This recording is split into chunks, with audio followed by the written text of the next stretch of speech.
మొన్న global trust bank, నిన్న IDBI bank, ఈరోజు యెస్ బ్యాంక్, ఇలా ప్రైవేట్ బ్యాంకులు కూడా కొలాప్స్ అవుతున్నాయి. దీనికి గల కారణాలు ఏంటి? ఈరోజు యెస్ బ్యాంక్ డిపాజిటర్దారుల్లో చాలా ఆందోళన నెలకొంది. ఈ నేపథ్యంలో యెస్ బ్యాంక్ భవితవ్యం ఏంటి? డిపాజిటర్ల మనీ సేఫా? ఈ అంశాల గురించి మనతో పూర్తి వివరాలు అందించడానికి ఆర్థిక నిపుణులు VVK ప్రసాద్ గారు ప్రస్తుతం మనకు అందుబాటులో ఉన్నారు. ఆయన అడిగి మరిన్నా తెలుసుకుందాం. సార్, ముఖ్యంగా గతంలో ప్రభుత్వ రంగ బ్యాంకుల పనితీరే సరిగా లేదు, ప్రైవేటు బ్యాంకులు చాలా అద్భుతంగా దూసుకెళ్తున్నాయనే మాట ఉండేది. కానీ ఇప్పుడు చూస్తే ప్రైవేట్ బ్యాంకులు కూడా మొత్తానికి కొలాప్స్ అయిన పరిస్థితి. ఇంత పరిస్థితి ఎందుకు వచ్చిందంటారు? ప్రధానంగా చెప్పాల్సింది ఏంటంటే, ప్రైవేట్ రంగ బ్యాంకులు, పబ్లిక్ రంగ బ్యాంకులు కాదు, అన్ని బ్యాంకుల్లో కూడా నాన్ పెర్ఫార్మింగ్ అసెట్స్ అనేవి ఉన్నాయి. అంటే ఒక రకంగా చెప్పాలంటే బంధుప్రీతి, ఆశ్రిత పక్షపాతం లాంటి ఏదన్నా కనుక వచ్చినట్లయితే అందులో క్రెడిట్ క్వాలిటీ దెబ్బతింటం ఖచ్చితంగా జరుగుతుంది. పబ్లిక్ సెక్టర్ బ్యాంకులు ఏమయ్యేదంటే, పొలిటీషియన్స్ లేదా మినిస్టర్లు కనుక రికమెండేషన్ చేస్తే ఆ బ్యాంక్ చైర్మన్లో, ఎగ్జిక్యూటివ్ డైరెక్టర్లో, మేనేజింగ్ డైరెక్టర్లో, జనరల్ మేనేజర్లో వాళ్ళ మాట కాదనలేక అర్హత లేని వాళ్ళు కూడా లోన్లు ఇచ్చేసి దెబ్బతిన్నమాట పబ్లిక్ సెక్టర్ బ్యాంకులో ఉంది. ప్రైవేట్ సెక్టర్ బ్యాంకులో ఏమొస్తుందంటే, అలా మినిస్టర్స్ దగ్గర నుంచి రాకపోయినా కానీ వాళ్ళల్లో వాళ్ళకి కనుక అంటే లంచగొండితనం కానీ లేదా తెలిసిన వాళ్ళకి లోన్లు వాళ్ళని ఉద్దేశంతో కానీ చేసినట్టయితే వీళ్ళకి వస్తుంది. ఇక మూడో కారణం ఏంటంటే, ఇవేమీ కాకుండా కూడా కేవలం లాభాపేక్ష. అంటే ఎప్పుడూ కూడా బాగా క్రెడిట్ క్వాలిటీ బాగా ఉండి, క్రెడిట్ కంట్రోల్ ఉండి, ఫండ్స్ అవైలబిలిటీ ఉండి, బిజినెస్ మోడల్ బాగా ఉన్న వాళ్ళు ఎక్కువ ఇంట్రెస్ట్ రేటుకి అప్పు తీసుకోవడానికి ఇష్టపడరు. ఎక్కువ ఇంట్రెస్ట్ రేటు కడుతున్నాడు అంటే వాడి యొక్క క్రెడిట్ రీపేయింగ్ కెపాసిటీ కొద్దిగా గొప్ప డౌట్లో ఉంటుందని. ఇలాంటి బ్యాంకులన్నీ కూడా ఏం చేస్తాయంటే, ప్రాఫిటబిలిటీ కనుక పెరిగినట్లయితే వాళ్ళ షేర్ ప్రైస్ పెరుగుతుంది. షేర్ ప్రైస్ పెరిగినట్లయితే నెక్స్ట్ టైం క్యాపిటల్ రేజ్ చేయడం తేలికవుతుంది. అంటే 10 రూపాయల షేరు 10 రూపాయలకి ఇచ్చే బదులు 10 రూపాయల షేరు 100కి లేదా 200కి 300కి ఇవ్వచ్చు. అలా 300 రూపాయలకు కూడా కొనుక్కోవడానికి జనం ముందుకు రావాలి అంటే ఈ యొక్క బ్యాంకులో లాభదాయకత ఎక్కువ ఉన్నట్లుగా కనపడాలి. దురదృష్టవశాత్తు ఇండియాలో ఏమైందంటే, asset quality review Raghuram Rajan పెట్టే వరకు కూడా ఆ అసెట్ క్వాలిటీ రివ్యూ లేకపోవడంతో ఎవరైనా లోను డిఫాల్ట్ అయినా కూడా NPA కింద క్వాలిఫై చేయాల్సిన అవసరం ఉండేది కాదు. ఆ సమయంలో వచ్చిన బ్యాంకులన్నీ కూడా, అంటే GTB అంతకుముందైనా, ఈ మధ్యకాలంలో వచ్చిన IDBI బ్యాంక్ అయినా, ఈ బ్యాంక్ అయినా కూడా ఏం చేసేయంటే, ఎవ్వరూ అప్పులు ఇవ్వని పార్టీలకు వీళ్ళు అప్పులు ఇవ్వటం, దాని మీద వడ్డీ రేటు ఎక్కువ ఛార్జ్ చేసుకోవటం, ఇన్కంలో ఆదాయం చూపించడంగానే ప్రాఫిట్లు ఎక్కువగా ఉండటం. కానీ ఎందుకు ఇబ్బంది రాలేదు అంటే, టీమింగ్ అండ్ లీడింగ్ అంటాం. అంటే ఒకళ్ళ దగ్గర నుంచి తీసుకొచ్చిన డబ్బులు పాత అప్పు వాళ్ళకి ఇవ్వడానికి, వీళ్ళ తీర్చడానికి మళ్ళీ ఇంకో కొత్త వాళ్ళ దగ్గర అప్పు తీసుకోవడం. అలా బ్యాంకింగ్ సిస్టంలో మనకి ఫ్రాక్షనల్ రిజర్వ్ బ్యాంకింగ్ అంటాం. అంటే 100 కోట్లు కనుక డిపాజిట్లు వస్తే మనం దాదాపుగా 500 కోట్లు అప్పులు ఇవ్వచ్చు. ఆ ఫ్రాక్షనల్ రిజర్వ్ బ్యాంకింగ్ మూలంగా వచ్చిన సిస్టమ్ మూలంగా మనీ లభ్యతకి ఇబ్బంది లేకుండా పోయింది ఒకటి. రెండోది, రిజర్వ్ బ్యాంక్ కూడా ఎప్పుడు కూడా అసెట్ క్వాలిటీ రివ్యూ ఇంపోజ్ చేసి డిఫాల్ట్ అయిన వాళ్ళు కనుక NPA కింద డిక్లేర్ చేసి నీ క్యాపిటల్లో తగ్గించేసి టు దట్ ఎక్స్టెంట్ నువ్వు లోన్ ఇవ్వడానికి వీల్లేదని కూడా చెప్పేది కాదు. అందుకని ఏమైందంటే, ఒక అప్పు తీర్చిన వ్యక్తి యొక్క ఖాతాని మరుగున పరచాలి అంటే అంతకు 4 గంటలు అప్పు ఇచ్చేసి డబ్బులు వడ్డీ వచ్చినట్టుగా చూపించుకోవాలి. మనకు కనుక అప్పు కొత్తగా ఇచ్చినట్లయితే కనీసం 3-4 ఏళ్ల వరకు దానికి తిరగరాని, అంటే NPA కింద డిక్లేర్ చేయాల్సిన అవసరం ఉండదు. కాబట్టి ఇవన్నీ కూడా అంతకుముందు ఎగ్గొట్టిన వాళ్ళ యొక్క ఖాతాల్లో మరుగున పరచడానికి ఉపయోగపడేది. అందుకని ప్రైవేట్ సెక్టర్ బ్యాంక్ అయినా, పబ్లిక్ సెక్టర్ బ్యాంక్ అయినా జరిగిన కారణం ఒకటినా దాని నేపథ్యం మాత్రం వేరేది ఉంటుంది, కానీ చివరికి మాత్రం ఎఫెక్ట్ ఒకే రకంగా ఉంటుంది. అందువల్ల అందరూ దెబ్బతినక తప్పదు. అయితే ఇప్పుడు చూస్తే ఆల్రెడీ యెస్ బ్యాంక్ బోర్డును తీసేయడం జరిగింది. అదేవిధంగా ఇప్పుడు చూస్తే 2 లక్షల కోట్ల పైగా డిపాజిట్లు ఉన్నాయి. మరి ఈ డిపాజిట్లు ఎవరు కట్టాలి? ఇప్పుడు ప్రస్తుతం యెస్ బ్యాంక్ పరిస్థితి ఏంటి? ప్రధానంగా డిపాజిటర్స్కి నేను గ్యారంటీ అయితే ఇవ్వలేనేమో, కానీ దాదాపుగా కంగారు పడవలసిన విషయం ఏమాత్రం ఉండదండి. ఎందుకంటే ఇందులో ఆల్రెడీ NPSలోను RBI ఇన్స్పెక్షన్లు గొడవలు అయిపోయిన తర్వాత, అసెట్ క్వాలిటీ రివ్యూలో కూడా జరిగిన తర్వాత అందులో లోపాన్ని ఉన్నట్లు గమనించినట్టుగా అందరూ చేశారు. కానీ ఆ యొక్క బ్యాంకు యొక్క బుక్ వాల్యూ ఎంత ఉందని చూస్తే, బుక్ వాల్యూ అంటే పర్ షేరు బుక్స్ ప్రకారంగా చూసుకుంటే 100 రూపాయలు ఉంది. ఇవాళ రేటు దాని యాక్చువల్గా షేర్ ఎంత అండి? 5 రూపాయలకో 10 రూపాయలకు అమ్ముతున్నారు. అంటే 100 రూపాయలు బుక్ వాల్యూ ఉన్న కంపెనీలో అంటే 99 రూపాయల కన్నా ఎక్కువ లేదా 100 కన్నా ఎక్కువ ఆ రాని బాకీలు ఉంటే తప్పితే డిపాజిటర్ల సొమ్ము అంటుకోవాల్సిన అవసరం రాదు. పైగా డిపాజిటర్ల సొమ్ము అంటుకోవాల్సిన పరిస్థితి కనుక వచ్చినట్లయితే అది ఇంకొక రకంగా ట్రీట్ చేసేవాళ్ళు. అంటే వాళ్ళు వీళ్ళు కలుపుదాము, రికవరీ చేద్దామని కాకుండా ఎమ్మటే లిక్విడేషన్లో తీసుకెళ్ళిపోవడానికి ప్రయత్నిస్తారు. అందువల్ల డిపాజిటర్లు కంగారు పడవలసిన విషయం లేదు. జాగ్రత్త పడదామన్నా ఇప్పుడు ఆల్రెడీ చేసి జారిపోయింది కాబట్టి 50,000 కన్నా ఎక్కువ విత్డ్రా చేయలేరు, కాబట్టి ఏమీ చేయలేరు. కాకపోతే ఆందోళనకు గురవ్వాల్సిన అవసరం ఇప్పుడు మాత్రం ఏం కనపట్టలేదు. ₹1 షేరు అంటే ఫేస్ వాల్యూ ₹1 అన్న షేరు బుక్ వాల్యూ ₹100 ఉందంటే ఆల్రెడీ ₹99 లాభంగా సంపాదించి కంపెనీలో పెట్టాము అని ఆ కంపెనీ చెప్తుంది. ఆ 2 రకాల లాభాలు, ఒకటి నిజంగా వచ్చిన లాభాలన్నా పెట్టి ఉండాలి, లేదా వేరే వాళ్ళకి షేర్స్ ఇచ్చేటప్పుడు ₹1 షేర్ని కనుక ₹100 కనుక ఇష్యూ చేస్తే ₹99 కూడా లాభం కింద పెట్టుకుని ఉంటారు. అంటే మీ దగ్గర మీ పక్కన ఉండే అతను ₹100కి మీరు ₹1 వచ్చిన షేరు అతను ₹100 కొనుక్కున్నట్టుగా అర్థం. కాబట్టి నా ఉద్దేశం ప్రకారం బుక్ వాల్యూ ₹105 ఉన్న బ్యాంకులో అలా డిపాజిటర్ల సొమ్ములు అంటుకోవాల్సిన అవసరం నా లెక్క ప్రకారం రాదు. అంతగా ఆందోళన పడాల్సిన విషయం మాత్రం ఏమీ లేదు. అయితే మనం చూసుకుంటే ఇప్పుడు ఐడిబిఐ బ్యాంకులో ఎల్ఐసితోని 51% వాటా కొనిపించారు. అదేవిధంగా ఇప్పుడు ఎస్బీఐతోని మెర్జర్ లేదా వాటా కొనుగోలు అనేది చర్చ నడుస్తుంది. అయితే ఇలా నష్టదాయకమైన కంపెనీలను బ్యాంకులను ఇలా ప్రభుత్వ రంగ బ్యాంకులకు అంటగట్టడం, ప్రభుత్వ సంస్థలకు ఇట్లా అంటగట్టడం బలవంతంగా చేస్తే ఎల్ఐసి కానీ ఎస్బీఐ కానీ దీర్ఘకాలంలో వీటి పరిస్థితి ఏంటి? ఎందుకంటే నష్టానికి కారణమైన వారికి మీద చర్యలు తీసుకోకుండా అక్కడి నుంచి రాబట్టకుండా ఇలా చేతిలో ఉన్నాయని చెప్పేసి ప్రభుత్వ రంగ సంస్థలను బలి చేయడం ఎంతవరకు సమంజసం? ఇక్కడ ప్రభుత్వ రంగంలో సంస్థలను బలి చేయడం అనేవి మీరు అంటున్నారు. అంటే ప్రజలు ఆర్బీఐ పర్మిషన్ ఇచ్చిన బ్యాంకులను నమ్ముకుని మోసపోతే అంతవరకు ఒక సమంజసం. అప్పుడు కూడా కొద్దిగా గొప్ప గవర్నమెంట్ మీద లేదా ఆర్బీఐ మీద కొద్దిగా గొప్ప మోరల్ రెస్పాన్సిబిలిటీ ఉంటుంది. కాబట్టి బ్యాంకింగ్ వ్యవస్థను నమ్ముకున్నటువంటి నమ్మకాన్ని వమ్ము చేసి బ్యాంకుని కనుక దివాళా తీసేయడానికి కనుక చేసినట్లయితే అది మొత్తం బ్యాంకింగ్ వ్యవస్థ మీదే చెడు ప్రభావం చూపించే అవకాశం ఉంటుంది. కాబట్టి ఎప్పుడూ కూడా ఆర్బీఐ కనుసరణలో నడిచేటువంటి బ్యాంకులు ఏదైనా సరే దెబ్బతిన్నట్లయితే దాన్ని తిరిగి సరైన బాటలో పెట్టడానికి ప్రయత్నం ఖచ్చితంగా చేసి తీరాలి. ఇక్కడే కాదు, ప్రపంచవ్యాప్తంగా కూడా అన్ని చోట్ల జరుగుతూ ఉంటుంది. ఇలా చేయకపోతే బడ్జెట్లో కేటాయింపులు చేసి ఆ కేటాయింపుల ద్వారా తీసుకొచ్చినా ఇవ్వాల్సి వస్తుంది. ఇందులో మనం ఆశించదగ్గ పరిణామం ఏంటంటే ఎప్పుడైనా వేరే వాళ్ళని తీసుకురమ్మని పెట్టండి అన్నప్పుడు ఎంత పెట్టాలో కూడా ప్రభుత్వం చెప్పకుండా ప్రభుత్వం వాళ్ళ నిర్ణయాధికారాన్ని వదిలిపెట్టి మీకు సమంజసంగా తోచినంత వరకు పెట్టండి అని చెప్పినట్లయితే అది లాభం. ఇంకొకటి మీరు ఇక్కడ గమనించాల్సిందంటే యెస్ బ్యాంక్ లాంటిది ఇన్ని వందల బ్రాంచ్లు పెట్టేసిన తర్వాత అంత నెట్వర్క్ కనుక కొత్తగా వచ్చిన వాళ్ళు ఎవరైనా సెటప్ చేయాలంటే కొన్ని వేల కోట్లు ఖర్చు అవుతుంది. అన్ని వేల లక్షల కోట్లు ఖర్చు పెట్టాల్సిన అవసరం లేకుండా రెడీమేడ్ నెట్వర్క్ వస్తుంది. ఇహ నుండి కొత్తగా అప్పులో పోవాల్సిన అవసరం లేదు. పైగా ఇప్పటి వరకు పెట్టిన పెట్టుబడి అంతా హరించుకుపోయింది. కాబట్టి ఒక్క నయా పైసా షేర్ హోల్డర్స్కి చెల్లించకుండా ఉన్న నెట్వర్క్ మొత్తాన్ని కూడా మన అధీనంలో తీసుకోవడానికి అవకాశం ఉంటుంది. ఉదాహరణకే తీసుకుంటే జీటీవీలో షేర్ హోల్డర్స్ పూర్తిగా నష్టపోయారు. కంప్లీట్గా బయట మార్కెట్లో కొనుక్కున్నా, ప్రైమరీ మార్కెట్లో కొనుక్కున్నా, సెకండరీ మార్కెట్లో కొనుక్కున్నా, ప్రమోటర్లైనా వాళ్ళు మొత్తం నష్టపోయారు. కానీ బ్యాంకులో ఉన్న డిపాజిటర్కి ₹1 కూడా నష్టం జరగలేదు. అది కూడా ప్రైవేట్ రంగ సంస్థే. అలాగే యెస్ బ్యాంక్లో కూడా డిపాజిటర్లకు నష్టం జరిగే అవకాశం దాదాపుగా ఉండదు. అందువల్ల వాళ్ళు ఆందోళన పడక్కర్లేదే. కానీ ఇది సమంజసమా కాదా అంటే ప్రస్తుతం ఉన్న పరిస్థితుల్లో బ్యాంకింగ్ వ్యవస్థ అంతర్జాతీయంగా తీవ్ర ఒడిదుడుకులు ఎదుర్కొంటున్నటువంటి ఈ పరిస్థితుల్లో నా ఉద్దేశం ప్రకారం ప్రభుత్వం చేసిన చర్య పూర్తిగా సమర్థనీయం.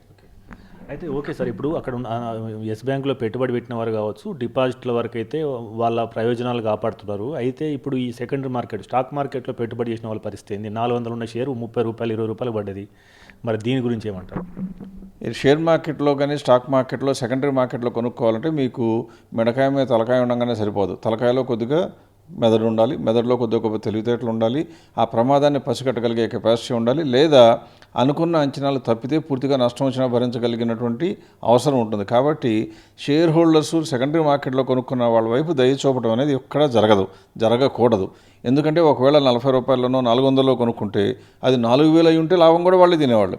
కాబట్టి నేను వాళ్ళ గురించి వ్యతిరేకంగా చెప్పడం, వాళ్ళని కించపరచడం నా ఉద్దేశం కాదు. కానీ షేర్ మార్కెట్లో, స్టాక్ మార్కెట్లో, పర్టికులర్గా సెకండరీ మార్కెట్లో ఇన్వెస్ట్ చేసేవాళ్ళు కొద్దో గొప్ప క్యాలిక్యులేషన్స్ చేసుకోవాలి, అర్థం చేసుకోవాలి, ఆ కంపెనీలో ఉన్న విలువేంటో చూడాలి.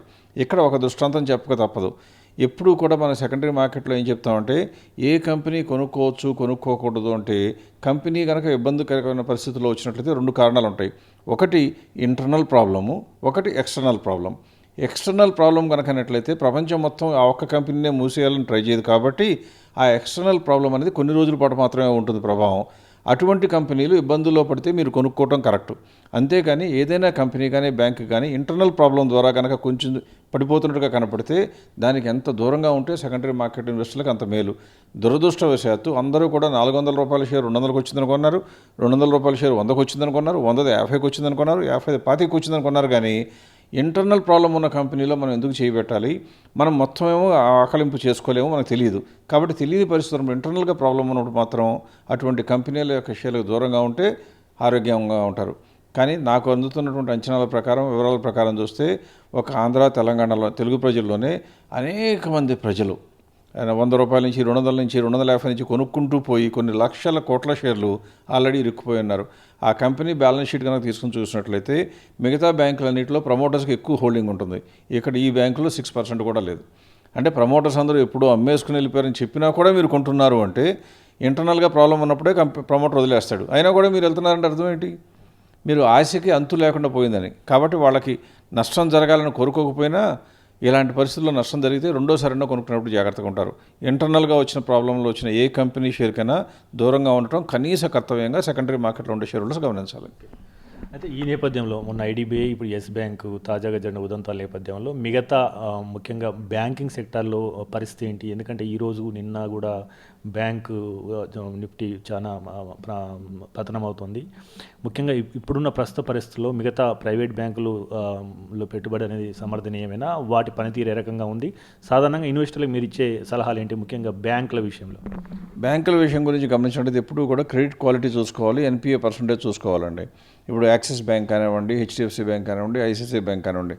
ఐసిఐసిఐ బ్యాంక్ లాంటి దానిలో మేనేజింగ్ డైరెక్టర్ని చందా కోచర్ని పీకేసినా కానీ ఆ బ్యాంక్ ఏమీ పడిపోలేదు. అంటే అర్థం ఏంటి? అందులో అంతర్లీనంగా ఉన్నటువంటి క్వాలిటీ ఎక్కువ. అందులో కూడా బ్యాడ్ డెట్స్ ఉన్నాయి. అంటే సైజు పరిమాణంగా చూసినట్లయితే బహుశా యెస్ బ్యాంక్లో ఉన్న ఎన్పిఎస్ అందులో కూడా ఉండొచ్చు. కానీ అందులో అసెట్ బేస్ పెద్దది, బ్రాంచ్ నెట్వర్క్ పెద్దది. అందువల్ల దానికి ఇంపాక్ట్ కాపాడలేదు. పైగా ఎక్కువ ప్రమోటర్స్ మంచి ఉన్నారు కాబట్టి ఇన్వెస్ట్ చేయడానికి కెపాసిటీ ఉన్న వాళ్ళు ఉంటారు. అందువల్ల మనం చేయవలసింది ఏంటంటే బుక్ వాల్యూ ఒకటి చూడాలి. బుక్ వాల్యూతో పాటు ఇప్పుడు కూడా ప్రమోటర్స్ పర్సంటేజ్ ఎంత ఉందో చూసుకోవడం అనేది ఖచ్చితంగా చేయాలి. రెండవది, ఆ ఎన్పిఏ పర్సంటేజ్ పెరుగుతూ వస్తుందా తగ్గుతూ వస్తుందా అనేది కనీసంగా చూడాలి. అలా చూడకుండా ఉన్నట్లయితే ఇప్పుడు కూడా ఇబ్బంది వస్తుంది. దురదృష్టవశాత్తు ఇదే కనుక 2017లో జరిగినట్లయితే నేను చెప్పిన ఆర్గ్యుమెంట్ మొత్తానికి కూడా వ్యాలిడిటీ ఉండేది కాదు. ఎందుకంటే అప్పుడులో ఎన్పిఏలు ఎవరు డిక్లేర్ చేసేవాళ్ళు కాదు. ఆర్బీఐ కూడా ఏం చెప్పేది, ఎవరన్నా ఎన్పిఏ అయిపోతే రీస్ట్రక్చర్ చేయండి లోను.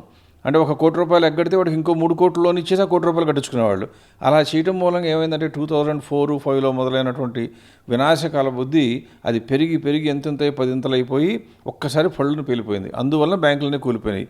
కాబట్టి ఇది జరిగినంత మాత్రాన హెచ్డిఎఫ్సి బ్యాంకో, ఐసిఐసిఐ బ్యాంకో, యాక్సిస్ బ్యాంకో మిగతా బ్యాంకులకి ఇంపాక్ట్ ఉంటుందా అంటే ఉండదు. కాకపోతే ఈ రోజు జరిగేది అంటే సెంటిమెంటల్గా జరుగుతుంది కాబట్టి ఎక్కువ మంది దెబ్బతింటం ఖాయం. పోతే ఇంకో కారణం బ్యాంకులు ఎందుకు పడిపోతున్నాయంటే మన దేశంలో ఉన్నటువంటి పరిస్థితి వల్ల, సుప్రీంకోర్టు ఇచ్చినటువంటి జడ్జిమెంట్ వల్ల పెద్ద పెద్ద దిగ్గజాలైనటువంటి వోడాఫోన్కి కూడా దివాళా తీసే పరిస్థితి ఉంది. అంటే దివాళా తీసంటే వాళ్ళు ఏమంటారు, ప్రమోటర్స్ దగ్గర డబ్బులు లేక కాదు, promoters limited responsibility, limited liability కాబట్టి మేము పెట్టిందంతా పోయినా పర్వాలేదు వదిలేస్తామంటున్నారు. వదిలేస్తే దాదాపుగా ₹50,000 వరకు అప్పులు ఇచ్చిన బ్యాంకులన్నీ కూడా మునిగిపోతాయి.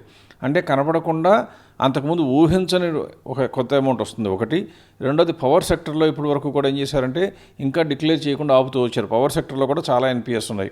అది ప్రభుత్వ నిర్వాహకం మూలంగా. అంటే పవర్ సెక్టర్ పెట్టుకోమని చెప్తారు, పీపీఎల్ అని రివైజ్ చేస్తారు, లేకపోతేనే కోల్ లింకేజ్ ఎవరు, లేకపోతేనే గ్యాస్ లింకేజ్ ఎవరు, అలా వాళ్ళ ఇన్వెస్ట్మెంట్ పెట్టుకుని ఇబ్బంది పడ్డారు కాబట్టి వాళ్ళవి కూడా దెబ్బతింటున్నారు. ప్రస్తుతానికి మనకు బయటకు వచ్చింది ఇన్ఫ్రాస్ట్రక్చర్, స్టీలే బయటకు వచ్చినాయి. పవర్ కూడా బయటకు వస్తే బోల్డంత బ్యాడ్ డెట్స్ వస్తాయని భయపడుతున్నారు. కానీ అంతకు తప్పితే కేవలం యెస్ బ్యాంక్ మూలంగా బ్యాంకులు మొత్తం పడిపోయినాయి అంటాం తప్పు. యెస్ బ్యాంక్ని చూసుకుని మిగతా బ్యాంకుల్లో భయపడటం అంతకన్నా కూడా వివేకం. సో ఫైనల్గా అంటే ఇన్వెస్టర్ల విషయానికి వస్తే ముఖ్యంగా 10 రోజుల నుంచి వెళ్ళి చాలా ఆందోళన నేపథ్యంలో, ఎందుకంటే గత శుక్రవారం చరిత్రలో 2వ అతిపెద్ద పతనం జరిగింది. ఈ రోజు కూడా 1000 పాయింట్లు పడ్డది. సో దీనికి అంతు ఎక్కడ?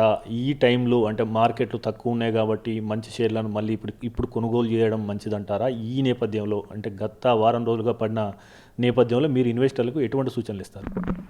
ఈ రోజున నేను కాదు కదా 10 మంది గొంతెత్తి చెప్పినా సరే కొనుక్కోండి, మంచి షేర్లు మంచి రేట్లో దొరుకుతున్నాయని చెప్పినా కానీ నమ్మే పరిస్థితులు ఎవరు ఉండరు. ఎందుకంటే విపరీతమైన భయంలో ఉన్నారు. ఎప్పుడూ కూడా మరణం కన్నా మరణం వస్తుందనే భయం చాలా భయంకరమైంది. ఇవాళ ప్రస్తుతం మార్కెట్లో ఉన్న పరిస్థితి అంటే భయానకమైన పరిస్థితి. ఎక్కడి వరకు వెళ్తుందో తెలియదు. పోనీ నాకేమైనా అవగాహన ఉందా అంటే కరోనా వైరస్ ఎప్పటి వరకు వ్యాప్తి చెందుతుందో తెలియదు, ఎప్పుడు ఆగిపోతుందో తెలియదు, దానికి ముందు ఎప్పుడు కనుక్కుంటారో తెలియదు. కాబట్టి దాని ఇంపాక్ట్ ఎంత ప్లే చేస్తామో చెప్పలేం. కాబట్టి వెంటనే చెప్పడం కష్టం. కాకపోతే ఒకటి రూఢీగా చెప్పగలను, అంతర్జాతీయంగా ఉన్న కంట్రీలన్నీ కూడా అంటే చైనా లాంటి కంట్రీలో కోర్ అన్నిటికన్నా మ్యాక్సిమం ఎఫెక్ట్ అయిన చైనా కంట్రీలో కూడా చూసినట్లయితే స్టాక్ మార్కెట్ పీక్ రేట్ నుంచి చూస్తే 13% పడి మళ్ళీ పెరిగింది. అంటే అర్థం ఏంటి, మ్యాక్సిమం ఎఫెక్ట్ అయిన చైనీస్ మార్కెట్లో 13% పడితే మిగతా మార్కెట్లో ఎంత పడాలి? అక్కడ కూడా 13 కన్నా పడకూడదు. అక్కడ 3,000 మంది చచ్చిపోయారు, ఇక్కడ అందరూ కూడా 10 మందో 20 మందో కన్నా ఎక్కువ చచ్చిపోయిన వాళ్ళు లేరు. ఇరాను, ఇటలీ మార్కెట్లో కొద్దిగా పడిపోయింది, కానీ ఇరాన్లోనే స్టాక్ మార్కెట్ ఎట్లాగో పెద్ద ఎక్కువ ఉండదు. అందువల్ల మనం గమనించాల్సిందంటే 13% చైనాలో పడిపోతే మన మార్కెట్ కూడా 10%, 11% పడింది అంటే దాదాపుగా పతనం యొక్క అంచుకు వచ్చినట్లుగానే అనిపిస్తోంది. ఇంకొక కారణం ఏంటంటే ప్రపంచవ్యాప్తంగా ఉన్న అన్ని ప్రభుత్వాలు కూడా చాలా కంకణం కట్టుకుని కూర్చుంది ఏంటంటే మార్కెట్లే పడనివ్వడం వాళ్ళు ఎవరికీ ఇష్టం లేదు. ఎందుకంటే మార్కెట్లు పడితే అక్కడితో ఆగదు పతనం. దాని మూలంగా ఇచ్చిన లోన్లు దెబ్బతింటాయి. లోన్లు దెబ్బతింటే బ్యాంక్ బ్యాలెన్స్ షీట్లు దెబ్బతింటాయి. బ్యాంక్ బ్యాలెన్స్ షీట్ దెబ్బతింటే మళ్ళీ బిజినెస్లకు అప్పు ఇవ్వడానికి అవకాశం ఉండదు. అందువల్ల అందరూ కూడా మానిటరీ ఈజింగ్ అని, ఇంట్రెస్ట్ రేట్ తగ్గించడం అని, క్వాంటిటేటివ్ ఈజింగ్ అని, స్టిమ్యులస్ అని రకరకాల ప్రయత్నాలు చేస్తారు. అందువల్ల ఒకవేళ ఇప్పుడు కాకపోయినా ఇంకొక 4-5 రోజులు లేకపోతే వారం రోజుల్లోనైనా సరే ఖచ్చితంగా స్టిమ్యులస్ ప్యాకేజెస్ వస్తాయి. అందువల్ల ఇన్వెస్టర్లు భయపడి ఉన్న షేర్లు అమ్ముకోవాల్సిన అగత్యం ఏ మాత్రమూ లేదు. ఎప్పుడు వాళ్ళకున్న కంపెనీల యొక్క పనితీరు కనుక బాగానే ఉన్నట్లయితే, బాగానే ఉన్నట్లు అంటే ఈ 2 నెలల్లో ఈ వుహాన్లో వచ్చినటువంటి ఈ కరోనా వైరస్ వచ్చిన తర్వాత ఒక క్వార్టర్ దెబ్బతింటే పర్వాలేదు. అంతకుముందు నుంచి బాగానే ఉన్న కంపెనీలు కనుక మీ పోర్ట్ఫోలియోలో ఉన్నట్లయితే ఏమాత్రం భయపడవలసిన అవసరం లేదు. ఎందుకంటే ఆల్రెడీ తగ్గిపోయినాయి కాబట్టి ఇక్కడి నుంచి ఇంకో 10% 15% పడినా కూడా మీకు ఖచ్చితంగా అంతకన్నా ఫాస్ట్గా రికవరీ అవ్వడానికి అవకాశం ఉంటుంది. ఎప్పుడైతే ఫ్రీ మనీ మార్కెట్లోకి రావడం మొదలవుతుందో ఆర్బీఐ దగ్గర నుంచి, గవర్నమెంట్ దగ్గర నుంచి, మార్కెట్లు అన్నీ మళ్ళీ పుంజుకుంటాయి. కాబట్టి రాబోయే 2-3 సంవత్సరాలు హోల్డింగ్ కెపాసిటీ ఉన్న వాళ్ళు ఎవరూ కూడా అనవసరంగా ఆందోళన పడి ఉన్న షేర్లు మాత్రం అమ్ముకోకూడదు. కొనుక్కోవడానికి మంచి సమయమా కాదా అని అంటున్నారు. కొనుక్కోవడానికి కూడా మంచి సమయం. ఏది ఎంపిక చేసిన షేర్లు కొనుక్కోవాలి, పెర్ఫార్మెన్స్ బాగున్న కంపెనీలు కొనుక్కోవాలి. కాకపోతే గుండె ధైర్యం కొద్దిగా ఎక్కువగా ఉండాలి, మామూలు కన్నా కొద్దిగా ఎక్కువ ఉండాలి. 10% పడిపోయినా కూడా భరించే కెపాసిటీ ఉండాలి. ఇప్పుడు భారీ ఎత్తున మ్యూచువల్ ఫండ్లో ఎక్కువ మొత్తం పెట్టుబడి చేయడం ఇప్పుడు ఈ తరుణంలో బెస్ట్ అంటారా? మ్యూచువల్ ఫండ్లో పెట్టడం అనేది యాక్చువల్గా మాట్లాడితే ఇట్లాంటి టైంలో స్మాల్ క్యాప్లోనూ మిడ్ క్యాప్లో ఉన్న మ్యూచువల్ ఫండ్స్ కొనుక్కోవడం లార్జ్ క్యాప్ కన్నా కూడా లాభం. ఎందుకంటే లార్జ్ క్యాప్లో ఉన్నటువంటి షేర్స్ అన్నీ కూడా ఆల్రెడీ ఒక 8% 9% పడినా కూడా దాదాపుగా 17% చొప్పున డిస్కౌంట్ అవుతున్నాయి. అది హిస్టారికల్ యావరేజ్కి దగ్గరలో ఉన్నాయి. అంటే 16.9 యావరేజ్కి ఉంది, ఇప్పుడు 16.6కి వచ్చింది. దాని ప్రకారం యావరేజ్కి దగ్గరలోనే ఉన్నాయి. కానీ స్మాల్ క్యాప్ మిడ్ క్యాప్ మాత్రం హిస్టారికల్ లోస్లో ఉన్నాయి.